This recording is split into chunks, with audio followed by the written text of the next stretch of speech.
اللہ پاک ولیوں کی شان بیان کر رہا ہے. ایک بات بتاؤں, ولی کتنا پاورفل ہوتا ہے, سورہ نمل کے اندر ہے, سورہ نمل کے اندر. چلیں وہ سب چھوڑ دیں, ایک قرآن کی دلیل سن لیں, ورنہ یہ کہیں گے قرآن نہیں بتایا. سورہ نمل سنا ہے؟ نمل, سورہ نمل, قرآن. نمل کس کو کہتے ہیں آپ کو پتا ہے؟ نمل کہتے ہیں چوٹی کو. کس کو کہتے ہیں؟ بس اسی پہ بات ختم کر دو, وہ سب چھوڑ دیتا ہوں, ٹائم بھی نہیں ہے. پھر کبھی یاد دلانا تو اکبر کا ذکر بھی کروں گا, مخدوم صاحب کا ذکر بھی کریں گے. لیکن سنیں آپ ذرا, یہ قرآن کی دلیل سن لیں تاکہ یقین مضبوط ہو جائے. سورہ نمل, نمل کس کو کہتے ہیں؟ چوٹی کو. کس کو کہتے ہیں بھائی؟ اب یہ پوری سورت کا نام رکھا نمل کے نام سے, چوٹی کے نام سے, حالانکہ اس میں جتنا ذکر حضرت سلیمان کا ہے اتنا چوٹی کا نہیں ہے. ایک واقعے کی بنیاد پہ چوٹی کے نام سے پوری سورت رکھ دی. یہ بھی سن لے, قرآن میں چوٹی کے نام سے سورت ہے, غور فرمائیے گا. چوٹی کے نام سے کیوں؟ اس میں چوٹی کا ایک واقعہ آ گیا ہے, اور واقعہ کیا ہے وہ سن لیں. واقعہ یہ ہے کہ سلیمان علیہ السلام ایک دن ہنسے, تبسم کیا, تو لوگوں نے پوچھا آپ کیوں ہنسے, کیوں تبسم؟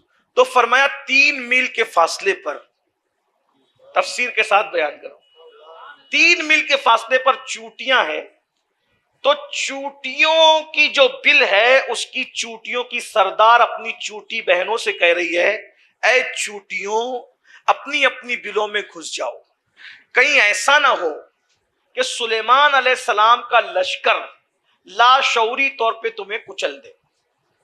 غور کیجئے گا ذرا, اس پہ غور کر لیں, توجہ فرما لیں. یہ قرآن ہے بھائی, کسی بھی مکتبہ فکر کا قرآن کا ترجمہ تفسیر اٹھا کے دیکھیں, الفاظ ادھر ادھر ہوں گے, مفہوم یہی ہے. سنیے گا, سلیمان علیہ السلام نے کتنی دور سے دیکھا چوٹی کو؟ 3 میل کے فاصلے سے. اب آپ مجھے بتائیں, اور صرف دیکھا نہیں, 3 میل کے فاصلے سے سنا بھی. نتیجہ آگے بڑھنے سے پہلے نتیجہ ایک سامنے رکھ لیں.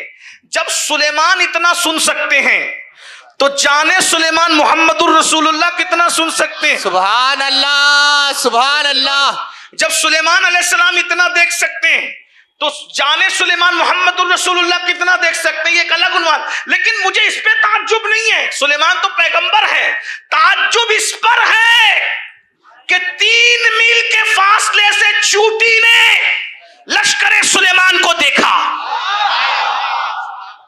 آپ کہیں گے نہیں بغیر دیکھے کا, تو میں نے کہا یہ اور بڑی بات ہوگی. کیوں؟ اگر بغیر دیکھے کا یہ تو علم غیب ہوا, تو جب خدا چوٹی کو علم غیب دے سکتا ہے تو پھر اپنے ولیوں کو کیوں نہیں دے سکتا؟ سید الانبیاء کو کیوں نہیں؟ پھر میٹر ہی ختم ہو گیا, مناظرہ ہی ختم ہو گیا بھائی. تو کہا نہیں دیکھا. تو میں نے کہا اس پر بھی بات, چوٹی کی آنکھ کتنی ہوتی ذرا وہ تو بتاؤ, اور کتنی بڑی ہوتی ہے. تو اب چوٹی کے دیکھنے کی بات نہیں ہے, یہ اللہ کی قدرت کی بات ہے. اگر چوٹی پہ کرم کر دے تو 3 میل فاصلے کا لشکر دکھا دیتا ہے. جو ذلیل مخلوق پر کرم کرے تو اتنا دکھاتا ہے. تو اپنے نبی کے بیٹے شیخ عبد القادر جیلانی کی آنکھوں میں کتنا پاور عطا, سبحان اللہ, سبحان اللہ, آنکھوں میں کتنا پاور عطا کیا ہوگا. یہ تو قرآن ہے نا بھائی, قرآن پھر قرآن ہے. اگر قرآن کو مان کے مسلمان ہو تو پھر بات ہے. تو ولیوں کی بات بہت بڑی ہے, جتنا چھیڑو گے اتنا جائے گا. لیکن